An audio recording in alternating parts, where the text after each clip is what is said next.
حاضر کا واحد کا اللہ تکون تو نہ ہوا ما ساجدین سجدہ کرنے والوں کے ساتھ۔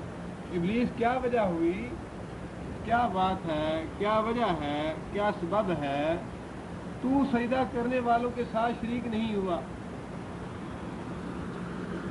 قال کہا ابلیس نے لم اکن، اکن کیا تھا؟ اکون، اکون کون سا فعل ہے؟ مضارع واحد متکلم۔ لم اکن نہ ہوا میں، لم اکن نہ ہوا میں، لاسجدا، اسجدا کون سا فعل ہے؟ مضارع ہے اور صیغہ واحد متکلم کا۔ اسجدا میں سجدہ کرتا، نہ ہوا میں کہ میں سجدہ کرتا، لبشر واسطے بشر کے، خلقتا ہو تو نے پیدا کیا اس کو، من سلسال کھڑکنی مٹی سے، من حمأ مسنون جو کہ تیار ہوئی سیاہ بدبودار گارے سے۔ اس کھڑکنی مٹی سے تو نے بنایا آدم کو جو کہ تیار ہوئی سیاہ بدبودار گارے سے۔ مطلب یہ کہ مجھ سے بڑا حقیر اور ذلیل ہے وہ، تو اتنی بدبودار مٹی سے پیدا کیا انسان کو، اور پھر تو نے حکم دیا کہ اس کے آگے میں جھک جاؤں، اس کی میں عزت اور تکریم کروں، حالانکہ مجھے تو نے آگ سے بنایا ہے۔ سورہ اعراف میں اللہ تعالیٰ نے جہاں یہ واقعہ بیان فرمایا ہے وہاں اس نے صاف طور پہ یہ الفاظ کہے، اللہ تعالیٰ نے بیان فرمائے قال انا خیر منہ، 12 نمبر آیا تھا سورہ اعراف کی۔ قال ما منعک ان لا تسجد اذ امرتک، کہ اے ابلیس جب میں نے تجھے حکم دیا پھر تو نے سجدہ کیوں نہ کیا؟ قال انا خیر منہ، میں تو اس سے بہتر ہوں، خلقتنی من نار، تو نے مجھے تو آگ سے بنایا ہے، وخلقتہ من طین، اس کو تو نے مٹی سے بنایا۔ یہاں اللہ نے کون سا لفظ استعمال فرمایا؟ تین کا، یہاں سلسال نہیں استعمال فرمایا۔ تین کون سا مرحلہ ہے؟ دوسرا، پہلا مرحلہ تراب کا، دوسرا تین کا، تیسرا حمأ مسنون کا، چوتھا سلسال کا، پانچواں فخار کا۔ یہاں پہ اللہ تعالیٰ نے تین کا لفظ استعمال فرمایا کہ اس کو تو نے تین سے، وہ مٹی جس میں پانی ملا ہوا تھا اس سے بنایا ہے، اور صاف کہا کہ انا خیر منہ، میں تو اس سے بہتر ہوں، میں تو اس سے اچھا ہوں، میرے مقابلے میں انسان جو ہے وہ حقیر ہے، ذلیل ہے۔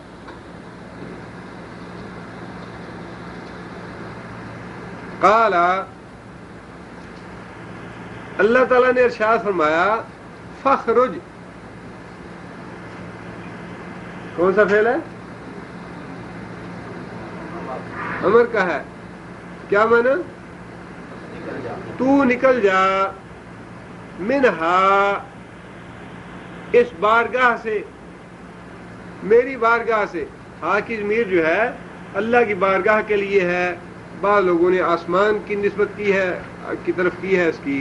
بہرحال مراد یہ ہے کہ میری بارگاہ سے اب تو نکل جا، فَإِنَّكَ رَجِيمٌ، فَإِنَّكَ پس بے شک تو مردود ہے، راندہ درگاہ ہے۔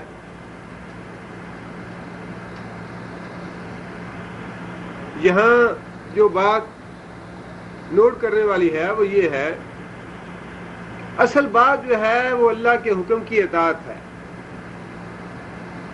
جو جرم کیا شیطان نے، ممکن ہے وہ اپنے فلسفے میں درستی ہوتا کہ حقیر مٹی سے پیدا ہونے والا انسان جو ہے وہ خود بھی حقیر ہے اور میں اس سے اچھا ہوں، مسئلہ یہ نہیں کہ اچھا یا برا کون ہے، مسئلہ یہ ہے کہ اللہ کے حکم کی اطاعت اور فرما برداری کی یا نہ کی۔ ان اکرمکم عند اللہ اتقاکم، جو اللہ کے حکم کا فرما بردار ہے وہی اللہ کو پیارا ہے۔ اللہ کے نزدیک زیادہ قابل احترام اور عزت والا وہی ہے جو اللہ کا زیادہ فرما بردار ہے۔ کیونکہ شیطان نے فرما برداری نہ کی، خواہ کتنا ہی اچھا ہوتا، خوبصورت ہوتا اور اس کو فضیلتیں حاصل ہوتی، لیکن اللہ کے حکم کی نافرمانی کی، لہذا اللہ کی راہ سے مردود ہو گیا۔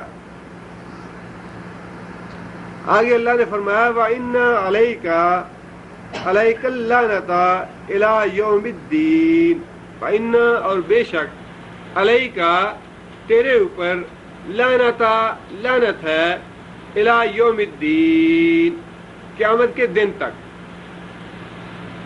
لعنت سے مراد کیا ہے؟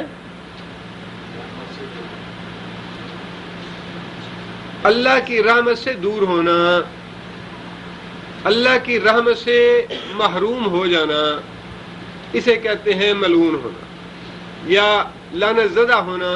جو چیز اللہ کی رحمت سے محروم ہو جائے وہ لعنت زدہ ہے۔ مطلب یہ ہوا کہ قیامت کے دن تک اب تجھے میری رحمت حاصل نہیں ہو، تو نے میری نافرمانی کی ہے، لہذا اب تجھے میری رحمت نہیں ملے گی، تیرے شامل حال نہیں ہوگی، تیری دعا تیری توبہ قبول نہیں ہوگی، تو نے ایک دفعہ میری نافرمانی کر دی۔ جب تک انسان اللہ تعالیٰ کی نافرمانی میں رہتا ہے، انسان اللہ کے غضب میں رہتا ہے، اللہ کی رحمت سے دور رہتا ہے۔ لیکن انسانوں پہ اللہ نے بڑا یہ کرم کیا ہے کہ مرنے سے پہلے پہلے اللہ تعالیٰ نے توبہ کا دروازہ انسان کے لیے کھلا رکھا ہے کہ مرنے سے پہلے پہلے انسان جب بھی توبہ کر لے گا میں اس کی توبہ قبول کر لوں۔ بڑی اللہ کی رحمت ہے یہ کہ انسان پتہ نہیں کتنے گناہ کرتا رہتا ہے، 60 سال 70 سال 80 سال 50 سال، اس کے بعد آخری عمر میں سال پہلے مرنے سے 6 مہینے پہلے، ایک دن پہلے انسان اللہ کی بارگاہ میں توبہ کر لے، اللہ فرماتے ہیں کہ میں وہ توبہ بھی قبول کر لیتا ہوں۔ شیطان کو اللہ تعالیٰ نے فرما دیا کہ قیامت کے دن تک تو میری رحمت سے محروم ہے اور قیامت تک تیری میں اب توبہ قبول نہیں کروں گا، اس لیے کہ اللہ کے سامنے کھڑے ہو کے اس طرح کی باغیانہ اور سرکشی کی بات کہہ دینی بڑی بات تھی۔ یہ معمولی بات نہیں تھی کہ جو رازق ہے، جو مالک ہے، وہ خود حکم دے رہا ہے اور اس کے حکم کی اس طرح نافرمانی اور سرکشی کرنا۔ اللہ نے فرمایا کہ تو راندہ درگاہ ہے، میری رحمت سے آئندہ محروم ہے اور قیامت تک میں تیری توبہ قبول نہیں کروں گا۔ قال ابلیس نے کہا رب اے میرے رب فانذرنی الی یوم یبعثون، اے میرے رب انذر، کون سا فعل ہے انذر؟ امر کا ہے، انذر کا معنی مہلت دے، اے میرے رب انذر مہلت دے نی مجھ کو، فانذرنی پس مہلت دے مجھ کو، الی طرف یوم اس دن کے، یبعثون، کون سا فعل ہے یبعثون؟ مضارع مجہول ہے اور صیغہ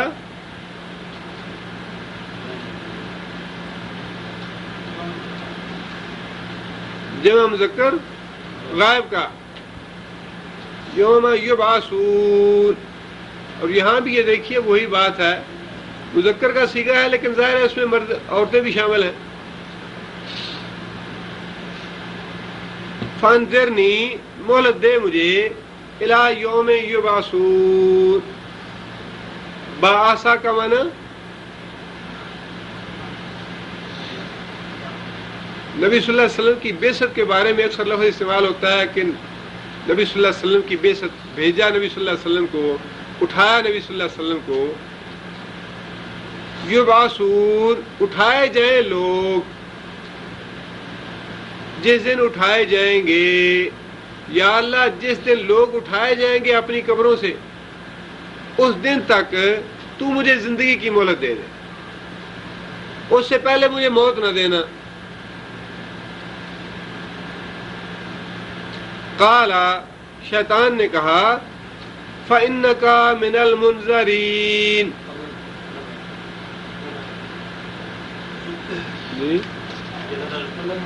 ہاں اللہ تعالیٰ نے فرمایا فَإِنَّ پس بے شک کا تو من المنظرین، منظر کیا ہے؟ منظر مفعول ہے، اور اس کا فاعل کیا ہوگا؟ منذر۔ اگر زوئے کے نیچے زیر ہو تو پھر یہ فاعل بن جائے گا منذر، مہلت دینے والے یا مہلت دینے والا۔ منظر مہلت دیا گیا، انکا من المنظرین، تو مہلت دیے گیوں میں سے ہے، جن کو مہلت دی گئی ان میں سے ہے۔ یعنی تیری میں یہ ریکویسٹ یا تیری درخواست قبول کرتا ہوں کہ قیامت سے پہلے پہلے میں تجھے موت نہیں دوں گا، قیامت تک تو زندہ رہے گا۔ تیری یہ درخواست میں قبول کرتا ہوں کہ قیامت سے پہلے پہلے میں تجھے موت نہیں دوں گا، میں تجھے مہلت دیتا ہوں۔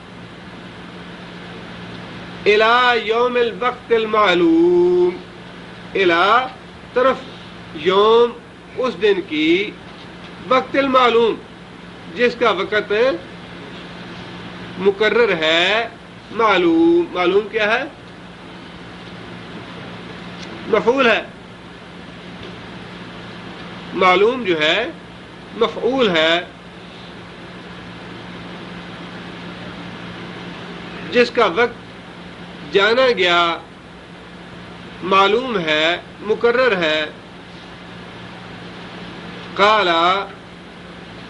ابلیس نے کہا، رب، اے میرے رب، بما اغویتنی، بما بسبب اس چیز کے جو کہ اغویتنی، اغویتا کون سا فعل ہے؟ اغویتا فعل ماضی ہے، واحد مذکر حاضر کا صیغہ ہے۔ اغوا کرنا، اغوا کا معنی کیا ہے؟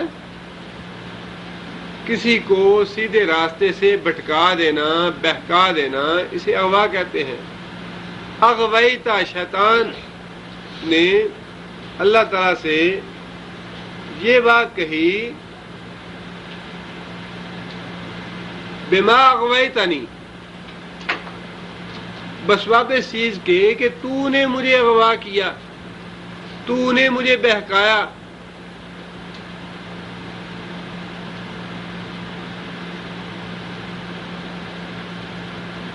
یہاں بھی شیطان نے وہی سرکشی اور اللہ کے مقابلے میں باغیانہ طرز عمل اختیار کیا کہ بجائے اس کے یہ کہتا کہ یہ شر یا گناہ یا جرم میرے نفس کی وجہ سے ہے یا میری ذات کی وجہ سے ہے، اس کا الزام الٹا اللہ تعالیٰ کو دیا کہ تو نے مجھے حکم دے کے مجبور کر دیا کہ میں تیرے حکم کی نافرمانی کروں۔ اللہ تعالیٰ کو یہ بات اس لیے کہی شیطان نے، اغویتنی، تو نے مجھے بہکایا، تو نے مجھے راہ سے ہٹا دیا کہ اگر تو مجھے یہ حکم نہ دیتا میں یہ نافرمانی نہ کرتا۔ یعنی کتنی یہ الٹی گنگا بہانے والی بات ہے اور کتنا غلط جواب ہے۔ آپ اپنے بیٹے کہتے ہیں بیٹا بازار سے جا یہ چیز لے آؤ، بیٹا انکار کر دے، باپ کی بےعزتی کر دے، بدتمیزی کرے، اور پھر بعد میں یہ کہے کہ بھائی آپ نے ایسے ہی مجھے حکم دیا تھا، میں نے آپ کی گستاخی کر دی، آپ اگر مجھے حکم نہ دیتے میں آپ کی گستاخی نہ کرتا۔ کتنا امکانہ جواب ہے۔ یہی جواب شیطان نے دیا کہ یا اللہ اگر تو مجھے حکم نہ دیتا آدم علیہ السلام کو سجدہ کرنے کا تو میں یہ گستاخی نہ کرتا۔ لہذا اس نے اللہ تعالیٰ کو یہ بات کہی کہ تو نے مجھے بہکایا حکم دے کے، تو نے مجھے سیدھے راستے سے ہٹا دیا، لہذا لأزينن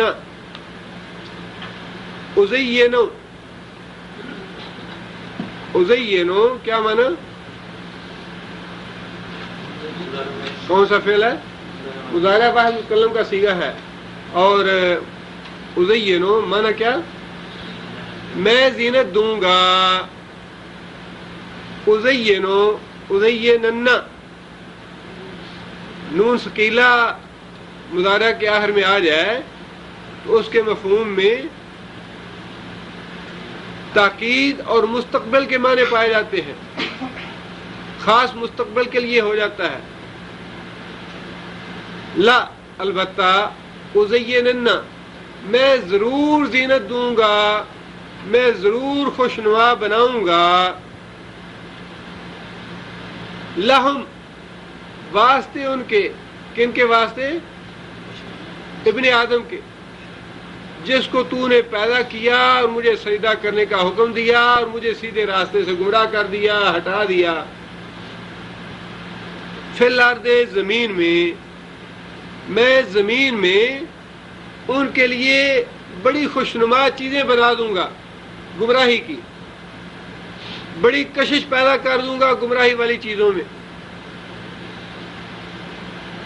سود میں بڑی کشش ہے، بے پردگی میں بڑی کشش ہے، گانے سننے میں بڑی کشش ہے، عورت کی تصویر دیکھنے میں، عورت کو عریاں دیکھنے میں بڑی کشش ہے. شیطان نے یہی کہا کہ یا اللہ میں زمین میں گمراہی کی باتیں جس طرح تو نے مجھے اغوا کیا ہے اب میں لوگوں کو اغوا کروں گا، اور جتنی بھی جہنم میں لے جانے والی باتیں ہیں ان ساری باتوں کو لوگوں کے لیے بڑی زینت دے دوں گا. پردہ تو دل کا ہونا چاہیے. چہرے کو پردہ کرنے کا کیا فائدہ اگر دل ہی ٹھیک نہ ہو تو؟ نماز دل کی ہونی چاہیے. نماز پڑھ کے بھی اگر انسان ایسے کا ایسا ہی رہے تو کیا فائدہ نماز کا؟ لا ازینن سود میں بڑی کشش ہے، حرام مال میں بڑی کشش ہے، رشوت میں بڑی کشش ہے، اور انعامی اسکیم جو ہے وہ تو اللہ تعالیٰ معاف کرے اس طرح حکومت سود کھلا رہی ہے لوگوں کو، لوگوں کے منہ میں ڈال رہی ہے لقمے سود کے. بینک جو ہے وہ بھر گئے ہیں پیسوں سے اس تمے کے ساتھ کہ شاید ہمارا کروڑوں کا انعام نکل آئے. لا ازینن بڑی خوشنما سکیمیں لوگوں کے سامنے رکھوں گا، حرام کھانے کے لیے، لوگوں کے مال غصب کرنے کے لیے، لوگوں کو ظلم کرنے کے لیے، لوگوں کو لوٹنے کے لیے. لا ازینن بڑی زینت بنا دوں گا ہر چیز میں جس میں لوگ گمراہ ہوں، سیدھے راستے سے بھٹک جائیں. لوگوں کو پوری طرح اغوا کروں گا. بما اغویتنی تو نے مجھے اغوا کیا.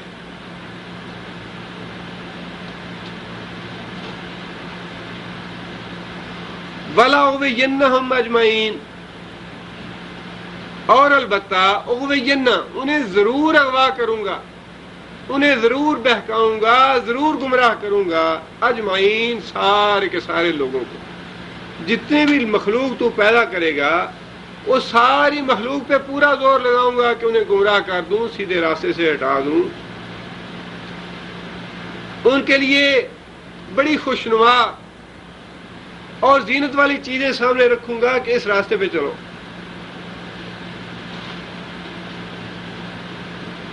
اللہ مگر عبادہ کا تیرے بندے، منہم ان میں سے، ہم کی ضمیر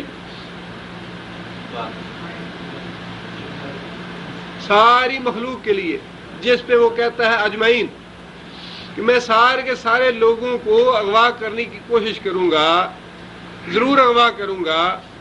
ہم کی ضمیر اس کے لیے کہ ان میں سے تیرے کچھ بندے مخلصین. مخلص کیا ہے؟ یہ مخلص مفعول ہے، چنا گیا. مخلصین چنے گئے.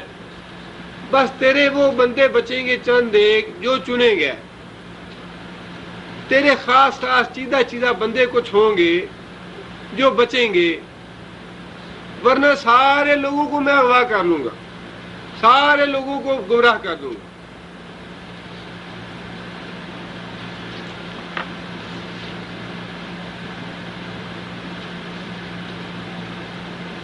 اور یہی بات سورہ اعراف میں بھی شیطان نے کہی کہ یا اللہ میں تیرے سارے بندوں کو گمراہ کروں گا،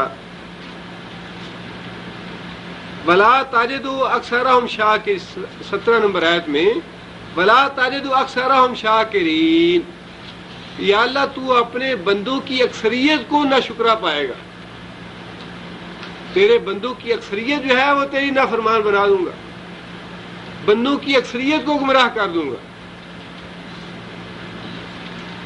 اب وہی بات دیکھ لیجئے کہ اپنے معاشرے میں، اپنے ملک میں، اپنے گلی محلے میں، اپنے شہر میں نمازیوں کی تعداد کتنی ہے،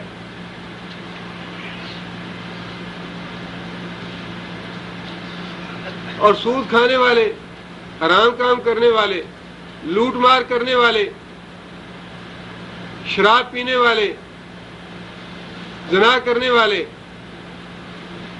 یہ ساری چیزیں جو ہیں وہی ہیں جن کے بارے میں شیطان نے کہا ہے کہ ازینن، میں بڑی کشش پیدا کر دوں گا ان ساری چیزوں میں انسان کے لیے۔ اور اب تو اس دفعہ چھٹی میں گیا ہوں، اللہ تعالیٰ معاف کرے، کوئی گلی یا کوئی محلہ ایسا نہیں جہاں سے آپ گزرے تو اونچی اونچی گانوں کی اور ریڈیو کی آواز نہ آئے، اونچی آوازیں، کہیں ٹیبیں لگی ہوئی ہیں، کہیں گانے ریڈیو پہ لگے ہوئے ہیں، کوئی گلی نہیں، کوئی محلہ نہیں، کوئی گھر ایسا نہیں جہاں سے آواز نہ آئے۔ سارا دن مستری ہے، کاریگر ہے، ساتھ ریڈیو لگایا ہوا ہے، گانے لگائے ہوئے ہیں، ساتھ کام کر رہا ہے۔ اگر آپ ٹیکسی میں بیٹھیں گے وہاں گانے سنیں گے، ویگن میں بیٹھیں گے وہاں گانے سنیں گے، بس میں بیٹھیں گے وہاں گانے سنیں گے، جہاں کہیں بھی آپ جائیں گے وہی شیطانی آواز، موسیقی، گنا، عورتوں کی تصویریں عام لگی ہوئی ہیں۔ اور پھر ایک بڑا منظم سلسلہ ہے ذرائع ابلاغ کا، روزانہ اخباریں چھپتی ہیں، 2 3 صفحے بھرے ہوئے ہیں عورتوں کی تصویروں کی فلموں کے لیے۔ ہفتہ وار جو جرائد ہیں وہ تو بالکل ایسی، اور اللہ معاف کرے اب یہاں دیکھیے اردو نیوز جو ہے، پہلے کیسے شروع ہوا تھا جب، اور اب دیکھیے وہ جو ہفتہ وار نکالتے ہیں، یہ ساری وہی چیزیں ہیں جو شیطان نے کہا زینن، اور کتنے لوگ جو ہے وہ مال خریدتے ہیں نہیں، بغل نہیں گزرتا، بغل گزارنے کے لیے یہ چیزیں ہیں انسان کے پاس، حالانکہ یہ زینن ہے، بغل گزارنے کے لیے اگر انسان کا ذہن صاف ہے، انسان ہدایت پہ ہے، یا انسان اللہ کے رسول کے ساتھ محبت کرنے والا ہے، قرآن مجید سے زیادہ اچھی چیز کون سی ہے جس کو سمجھنے میں انسان اپنا وقت صرف کرے؟ قرآن مجید کو پڑھنے سے، قرآن مجید کی تلاوت کرنے سے۔ شیطان نے کہا کہ لا تجدوا اکثرهم شاکرین، یا اللہ تو اپنے بندوں میں سے اکثر کو ناشکرا ہی پائے گا، اکثر بندے تیرے نافرمان ہی ہوں گے، نماز سے دور، روزے سے دور، قرآن سے دور، صدقہ خیرات سے دور، حلال سے دور، تیرے احکام سے دور، حقوق العباد سے دور۔ وَلَأُغْوِيَنَّهُمْ أَجْمَعِينَ، سارے کے سارے لوگوں کو گمراہ کروں گا، إِلَّا عِبَادَكَ مِنْهُمُ الْمُخْلَصِينَ، سوائے ان بندوں کے جو تیرے چنے ہوئے ہیں، جو تیرے لیے مخلص ہیں، خالص تیری بندگی کرنے والے۔ قال، اللہ تعالیٰ نے ارشاد فرمایا، ھذا صراط علی مستقیم، ھذا یہ، صراط راستہ، علی میرے اوپر، یا الی میری طرف، مستقیم سیدھا، یہ ہے راستہ جو سیدھا میری طرف آتا ہے۔ کون سا راستہ؟ جی، مخلصین والا، خالص اللہ کی عبادت کرنے والا، خالص اللہ کی اطاعت کرنے والا، خالص اللہ کی فرما برداری کا راستہ جو ہے، یہ ہے سیدھا راستہ جو میری طرف لانے والا ہے۔ قال، اللہ تعالیٰ نے بعد ارشاد فرمائی کہ شیطان یہ جو بات تو نے کہی ہے یہ بات صحیح ہے کہ جو میرے خالص بندے ہیں، خالص میرے لیے اطاعت کرتے ہیں، خالص میری عبادت کرتے ہیں، فرما برداری کرتے ہیں، وہ تیرے بہکانے سے، تیرے گمراہ کرنے سے محفوظ رہیں گے، جن کا تعلق اور رجوع میری طرف ہے۔ آگے اللہ تعالیٰ فرماتے ہیں ان عبادی، بے شک میرے بندے، لیسا نہیں ہے، لکا واسطے تیرے، علیہم اوپر ان کے، سلطان، سلطان کا معنی غلبہ، سلطان کا معنی حکومت بھی،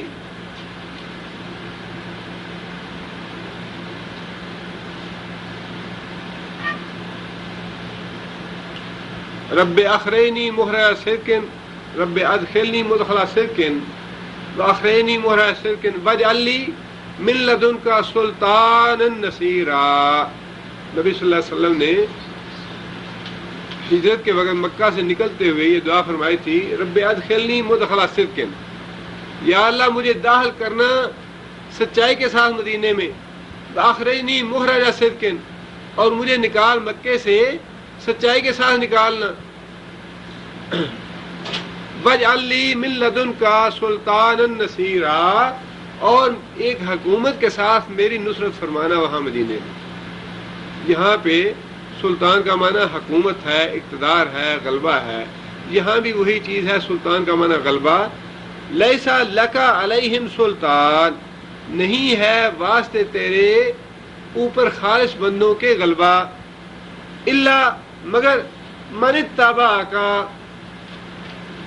وہ جو تیری پیروی کرے، تابع اس نے پیروی کی، کون سا فعل ہے؟ فعل ماضی ہے، واحد مذکر غائب کا صیغہ، تابع اس نے پیروی کی، کا تیری، من الغاوین، غاوین کیا ہے؟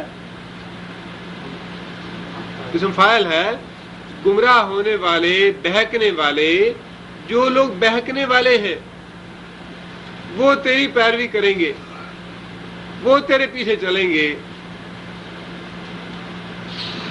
جو اپنے نفس کے شر کی وجہ سے بہکنے والے لوگ ہیں وہ تیرے پیچھے چلیں گے، لیکن میرے جو چیدہ چیدہ خالص بندے ہیں، میرے طرف رجوع کرنے والے، میرے ساتھ تعلق رکھنے والے، وہ بچیں گے تیرے سلطان سے، تیرے غلبے سے۔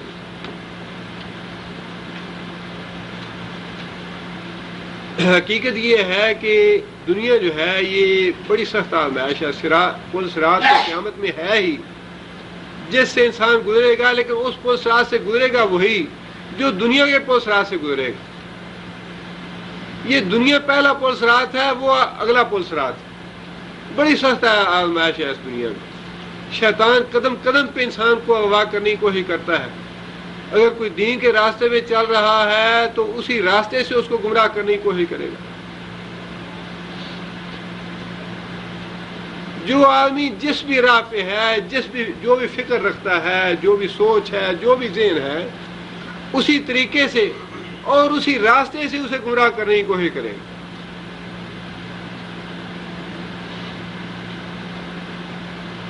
یہ ایک واقعہ شیخ عبد القادر جیلانی رحمۃ اللہ علیہ کا آپ حضرات نے بھی سنا ہوگا۔ شیخ عبد القادر جیلانی رحمۃ اللہ علیہ نے یہ واقعہ لکھا ہے کہ میں بیٹھا تھا، عبادت وغیرہ میں مصروف تھا، مجھے آواز آئی کہ عبد القادر تیری ہم نے عبادت قبول کر لی ہے، اب تجھے مزید عبادت کرنے کی ضرورت نہیں۔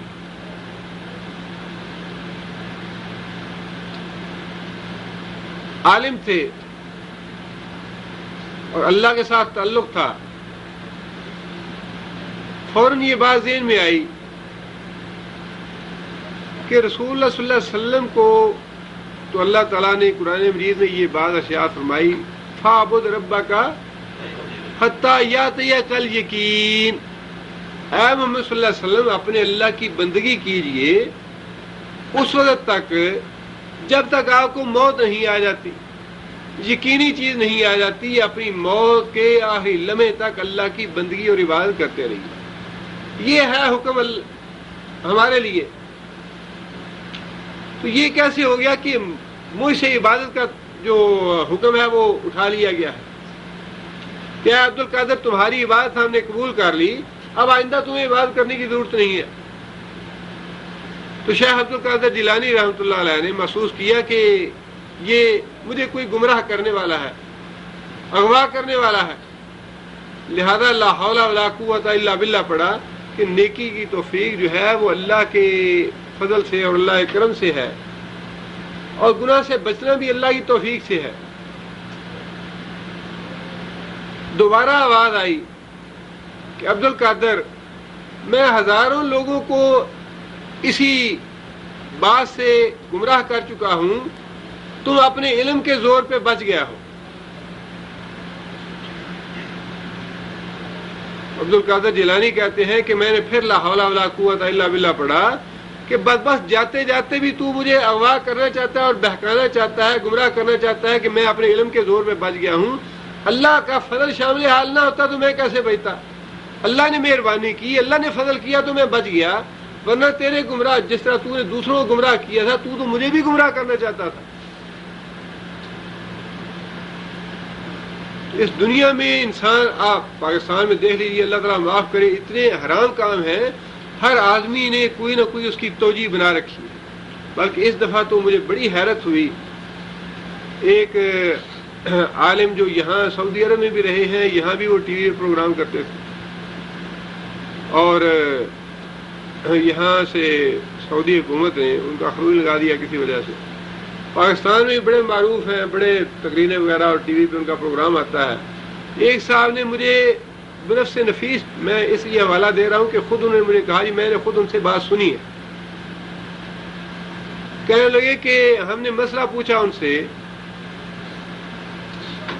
کہ یہاں باہر لوگ جاتے ہیں، کوئی سعودی عرب جاتا ہے، کہیں جاتا ہے، چار پیسے کما کر لے آتے ہیں، یہاں تجارت لگاتے ہیں تو پیسہ ڈوب جاتا ہے، یہاں تو مارکیٹ میں بڑے بڑے تاجر بیٹھے ہیں اور ان سے مقابلہ کرنا بڑا مشکل ہے، اور باقی اگر گورنمنٹ کے جہاں معاملات ہیں، ہر جگہ پہ رشوت ہے، لین دین کا چکر ہے، سارا ہے، تو کیا اس صورت میں ہم بینک میں پیسہ رکھ کے تو جو بھی وہ پرافٹ وغیرہ دیتے ہیں وہ اگر لیتے رہیں تو پیسہ محفوظ رہے، اس میں کوئی خسارے کا ڈر بھی نہیں ہے، تو یہ جائز ہے یا ناجائز ہے؟ تو انہوں نے واضح طور پہ یہ فتویٰ دیا کہ چونکہ حالات اب ایسے ہو چکے ہیں اور اس کی ذمہ دار حکومت ہے، لہذا اگر آپ بینک میں پیسہ رکھ کے سود لے لیں اور مستقل آمدنی کے طور پہ اسے استعمال کرتے رہیں تو یہ جائز ہے، اس کا گناہ حکومت کے ذمہ ہوگا، آپ کے ذمہ نہیں ہوگا۔ اب دیکھیے کہ ایک آدمی، اللہ معاف کرے، جس کا تأثر یا جس کی ایک پورے ملکی سطح پہ ایک تأثر ہے کہ ٹی وی پہ آتا ہے، درس دیتا ہے، عالم ہے، فاضل ہے، وہ اس طرح کا فتویٰ دے رہا ہے کہ حکومت کی وجہ سے یہ حالات پیدا ہو چکے ہیں، لہٰذا اس کی ذمہ دار حکومت ہے، اس کا گناہ حکومت پہ آئے گا، آپ پہ نہیں آئے گا، لہٰذا آپ بینک میں پیسہ رکھ کے سود کھا سکتے ہیں۔ سوال یہ ہے کہ اگر سود اس طرح کھانا جائز ہے اور اس کا گناہ حکومت کے ذمہ ہے تو پھر شراب پینے میں کیا حرج ہے؟ اور جو لوگ خودکشیاں کر رہے ہیں ان کے لیے ڈاکے مارنے میں کیا حرج ہے؟ زنا کرنے میں کیا حرج ہے؟ تو ٹھیک ہے، گناہ حکومت کے ذمہ ہوگا نا۔ اس طرح تو جتنے بھی حرام کام ہیں سارے کے سارے جائز، رشوت جو ہے وہ تو پہلے ہی حکومت کے ذمہ ہے، لیتے ہی حکومت والے ہیں۔ سود جو ہے وہ اس طرح سے آپ جائز کر دیں تو باقی چیز کون سی یا گناہ کون سا باقی رہ گیا جس کی ذمہ دار حکومت نہیں ہے؟ اب دیکھیے کس کس طریقے سے شیطان جو ہے وہ اغوا کر رہا ہے لوگوں کو، کس کس طریقے سے شیطان جو ہے وہ بہکا رہا ہے۔ لَأُزِيِّنَنَّ، دلائل میں بڑی کشش پیدا کر دوں گا، جی ہاں بڑی دل کو بات لگتی ہے، پھر کیا کریں، سود نہ کھائیں تو ساری دنیا کھا رہی ہے، تجارت میں لگائیں گے پیسہ ڈوب جائے گا، بچے بھوکے مریں گے، ویزا تو ملتا نہیں کہیں جانے کا۔ لَأُزِيِّنَنَّ، بڑی میں خوشنما زینت بنا دوں گا اور بڑے خوشنما دلائل مہیا کر دوں گا حرام کام کے لیے، گناہ کے لیے بڑے خوشنما دلیلیں دے دوں گا انہیں۔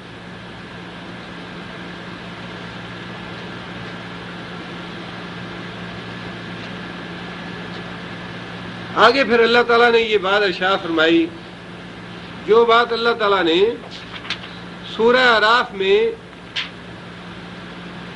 یوں فرمائی تھی لمن تابعک منہم لأملأن جہنم منکم اجمعین، کہ شیطان جو بھی تیری پیروی کرے گا انسانوں میں سے ان سب کو میں جہنم میں ڈال کے جہنم کو بھر دوں گا۔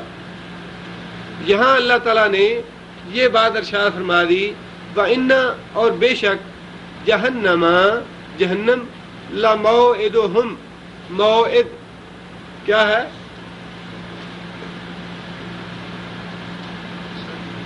ظرف مکان ہے، موعد ان کے وعدے کی جگہ، لَمَوْعِدُهُمْ ان سے وعدے کی جگہ کون سی ہے؟ جہنم، جہنم ہے ان سے وعدے کی جگہ، اجمعین سارے کے سارے جو تیری پیروی کریں گے، تیری بات مانیں گے، تیرے پیچھے چلیں گے، ان سارے لوگوں کے لیے میری طرف سے وعدے کی جگہ جو ہے وہ جہنم ہے، سب کو جہنم میں ڈال دوں گا تیرے پیچھے۔ آگے اللہ نے فرمایا لہا کے سبعۃ ابواب، 7 دروازے ہیں جہنم کے، لکل باب واسطے ہر دروازے کے، منہم ان میں سے یعنی گمراہ ہونے والوں میں سے، جز ان ایک جز ہے، ایک حصہ ہے، مقسوم، مقسوم کیا ہے؟ مفعول ہے، کیا معنی؟ تقسیم کیا گیا۔ گمراہ لوگوں میں سے ایک حصہ جو ہے ہر دروازے کے لیے خاص ہے، اس دروازے سے بے نماز گزریں گے جہنم میں جانے کے لیے، اس دروازے سے زکوٰۃ نہ دینے والے گزریں گے، اس دروازے سے مشرک گزریں گے، اس دروازے سے صرف کافر گزریں گے۔ فرمایا کہ 7 دروازے ہیں اور 7 دروازوں میں سے ہر دروازے کا حصہ جو ہے وہ مقرر کر دیا گیا ہے، خاص ہوگا ان بندوں میں سے کہ فلاں فلاں دروازے سے گزرو، اور ہر دروازے میں سے گزرنے والے کے لیے الگ الگ عذاب ہوگا۔ مشرک کے لیے الگ عذاب ہے، کافر کے لیے الگ عذاب ہے، بے نمازی کے لیے الگ عذاب ہے، زکوٰۃ نہ دینے والے کے لیے الگ عذاب ہے۔ فرمایا کہ سب کے لیے الگ الگ عذاب ہوگا اس دروازے میں سے۔ جنت کے دروازے نبی صلی اللہ علیہ وسلم نے فرمایا کہ 8 ہیں، جہنم کے دروازے 7 ہیں۔ مفسرین نے بعض نے لکھا ہے کہ اس کی وجہ یہ ہے کہ جنت کا ایک دروازہ ایسا ہے جس میں سے وہ لوگ جائیں گے جو بلا حساب کتاب جائیں گے۔ رسول اللہ صلی اللہ علیہ وسلم کی امت میں سے 70,000 آدمی بلا حساب کتاب جائیں گے، اور نبی صلی اللہ علیہ وسلم نے فرمایا کہ اس دروازے کا نام باب ایمن ہے، باب ایمن ہے اس دروازے کا نام، جس دروازے سے 70,000 آدمی نبی صلی اللہ علیہ وسلم کی امت کا بلا حساب کتاب جائے گا۔ اور باقی جو دروازے ہیں وہ اسی طرح مخصوص ہیں۔ بعض دروازے ایسے ہوں گے جن کو نماز کے ساتھ بڑی رغبت ہے تو انہیں باب الصلاۃ سے بلایا جائے گا کہ نماز سے رغبت رکھنے والے، مسجد سے تعلق رکھنے والے اس دروازے سے گزریں۔ باب الجہاد الگ ہوگا کہ جہاد سے رغبت رکھنے والے، جہاد کرنے والے اس دروازے سے گزریں۔ باب الصدقہ ہے، صدقہ زیادہ دینے والے، زیادہ خیرات کرنے والے لوگ اس دروازے سے گزریں۔ 7 دروازے دونوں کے، لیکن جنت کا 8واں دروازہ جو ہے ان لوگوں کے لیے جو بلا حساب کتاب جنت میں داخل ہوں۔ سبحان ربک رب العزت عما یصفون وسلام علی المرسلین والحمد للہ۔ دل کے اندر کوئی دکھ ہونا، کوئی رنج ہونا، کوئی شکوہ شکایت ہونا، کوئی کھوٹ ہونا، یہ ہے گل۔ اللہ تعالیٰ فرماتے ہیں کہ ہم لوگوں کو جنت میں داخل کرنے کے بعد ان کے دلوں سے ایک دوسرے کے خلاف کوئی کھوٹ موٹ ہوگی تو وہ نکال دیں گے۔ یہ جو کھوٹ ہے یہ کون سی کھوٹ ہے؟ ایک کھوٹ تو وہ ہے جس کے بارے میں نبی صلی اللہ علیہ وسلم نے مختلف الفاظ کے ساتھ فرما دیا کہ وہ جنت میں جائے گا ہی نہیں۔ مطلب یہ کہ جب تک وہ جہنم میں اپنی سزا نہ بھگت لے تب تک وہ جنت میں داخل نہیں ہو سکتا۔